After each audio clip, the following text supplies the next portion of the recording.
Hello, I'm Jeremy, and today I'm going to be talking about a quick dice game by the name of LAMA Dice. This is a sequel to a card game by the name of LAMA, a pretty popular game that came out maybe a year or two ago, designed by Rainer Knizia, this pretty famous designer. This is published in Germany by Amigo Spiel for 2 to 6 players. It takes about 15 or 20 minutes to play, and the game is a dice game implementation of the previous LAMA game. This is a German edition that I have here today. Again, it's put out by Amigo in Germany. I was able to import it. The box does not come with English instructions, but they are available on the publisher's website, and none of the components are language dependent, so this would be a good game to import if you're interested in it. This is a push your luck dice game that takes some of the concepts from the LAMA card game, which is a Uno style card game with a few extra twists, and turns it into something that's a little bit simpler, which is surprising if you've played LAMA, I'm sure, but still pretty fun. I'm going to take a minute to show you how it plays, and then I'll come back and let you know what I think about it. I've laid out here the components that you're going to get with LAMA dice. There's essentially a deck of cards. Some of them are marked on the back as special cards, one of each value from 1 through 6, as well as a LAMA card, as well as a number of chips. These are in 1, which is white, and 10, which is the black denominations, as well as 3 dice. At the start of the game, each player is going to get 6 cards dealt to them face up, which they'll lay in front of them like this. So this would be a 2-player game. And the rules for this game are quite simple. All that you're going to do is on your turn, you're going to choose if you want to continue in the round, and if you do, you'll simply roll the dice 1 time. If you choose not to continue, I'll explain in one moment, but let's just say that this player is going to roll their dice. These dice have on them values from 1 through 6 as well as llamas.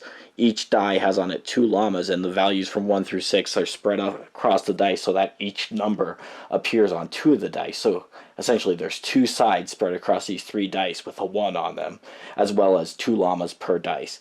And for each value, they're equally distributed. In any case, this player, after rolling, will evaluate these dice versus the cards that are in front of them, and if they've rolled at least one symbol that matches the dice that they've rolled, they'll be able to discard that card. And generally speaking, you'll want to do that in this game. So here they have a 1, a 5. They don't have a 1 or 5 here, but they have a llama. So they'll be able to take this card and discard it. Then it would just be this player's turn, who would probably choose to roll their dice. Here we have a 1, a 4, and a 6. This player got lucky. They have all 3 of those, so they're able to discard all 3 cards. Then it's back to this player. They will roll the dice. They've got a 5, 5, 4. So here's an example of what happens when you don't have a match. So this player doesn't have in front of them a 5, 5, 4. What they're required to do is to take one of the values that has been rolled from the row up here. So this would never replenish during a round, but maybe they'll choose to take the 4, put it in front of them. That gives them an extra card that they need to get rid of. Then it comes back to this player. They'll roll. And here, wow, I've really gained good luck for my demonstration. They've got 3 llamas. If ever they'd taken points, and you don't want points in this game, they would have chips. In this case, whenever you roll 3 llamas, you don't get to discard a card in front of you. Instead, you get to discard a chip, which reduces your overall score. And in this case, this player, let's say they had 12 points, would be able to discard either a black chip for 10 points or a white chip for 1 point. So they would obviously choose to discard the black chip. They would come back to this player. They would roll. They got a 3, 4, 5, so they could get rid of a 3 and a 4. Then it comes back to this player. They could roll. Here they've got a 1, 1, 2. They can get rid of a 2. Then it comes back to this player. They roll 3 and 6. They could get rid of both of those. Then it comes back to this player. Now this would be a bad example, but the second thing that you could do, like I said, on your turn, that is choose to fold. So that would just basically mean that this player could choose to step out of the round. They would take these cards. They're going to guarantee to score those cards, but then it would be this, other players that are left in the game would have the option to continue playing, unless there's only one player. So this player now, with alone, they have the option to continue on if they want and roll the dice as many times as they want until they're rid of their cards. But if ever they roll so that they don't have a match in front of them, instead of just taking 1 card from here, they would have to take all of the cards from there. And you generally do not want to do that. The other thing that could happen is that let's say this player rolled three fours, or any player rolled three fours once a four had been taken from this row. In that case, that would also cause the round to end, and the player who did that mistake would have to take all of the cards that were from this row.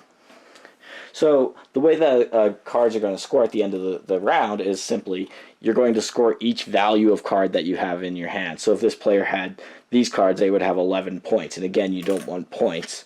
Whereas if they had these cards, the twist of the game, which is carried over from the card game, is that a single value, no matter how many cards you have of it, only counts once. So this would still be 11 points. These two fives would only be 5 points, as well as 6 for having a 6. So that's pretty much how you're going to play, and you keep playing rounds until a player goes over 40 points. At that point, whichever player has the fewest points is going to be the winner. So just to recap, on your turn you could roll or you could drop out. The three things that could happen after you roll are that you could remove cards from in front of you. You could roll 3 llamas and get rid of a chip if you have any. If you don't have any, you just don't get rid of anything. Or the third thing is that you could be forced to take a card from this row, and then play will continue. If you can't take a card from this row based on the dice that you've taken, or because you're the only player left in the round, you'll have to take all remaining cards, and the round will end immediately in either case. So that is pretty much how you're going to play LAMA dice. Okay, so that is LAMA dice, and as you can see, it's a very simple game. Even if you're familiar with a LAMA card game, you can see it's a simpler game than that. And I should preface this take with the information that the LAMA card game was followed up by a limited edition, or maybe just a second edition game called LAMA Party, which just added a few small tweaks to the rules to make that game have even more of a party atmosphere. The game definitely has a lot of laughs, as people have bad luck when other players fold and they get stuck with cards or whatnot. And the LAMA Party Edition simply added more of that. It added pink chips so that you could discard 20 points at a time, so it made the game swingier, but it also made it more exciting. And it also had a new LAMA card that you could play at any time, so there were larger swings of fortune that could happen in that game. And I think that ethos is what really informs LAMA Dice. It's definitely more of a party type game than LAMA, the original LAMA card game is. Just simply the fact that you have all of your cards laying in front of you, every player could see what's going to happen to you after you roll the dice, just leads to more excitement at the table. It definitely leads to, I would say, less strategy, and maybe that's not a problem in a 15 or 20 minute dice filler game, but there were subtle strategies in the LAMA card game that I think made that more than just an Uno variant. Certainly, you had decisions when you were holding a handful of cards in front of you. For example, if you were to play on a 3 in that original game and you had 3 3s and 1 4, it might make sense for you to play the 4 and then fold and just count those 3s as 3 points.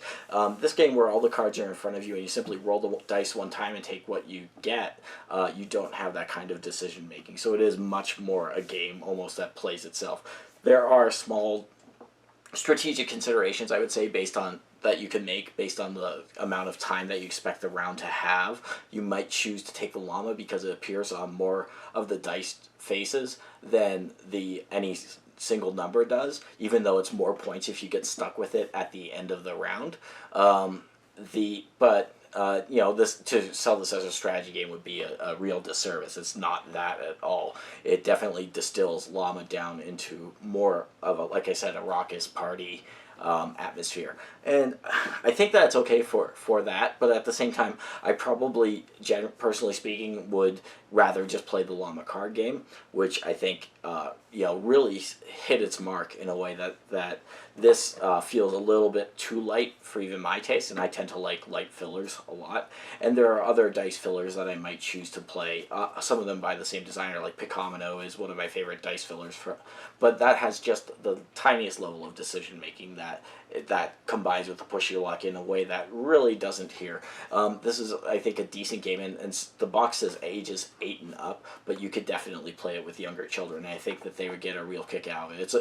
If for a situation where you would simply want to be socializing while you had a game that you were playing, so sort of like many people do with Uno, this would be a really good fit. Definitely a game that you could play with people who aren't really gamers at all in any general sense. But for me, maybe just a little bit too light. It's not. It's by I see the appeal and I see why some of the designs and decisions that were made in it were made just to amp up that party atmosphere.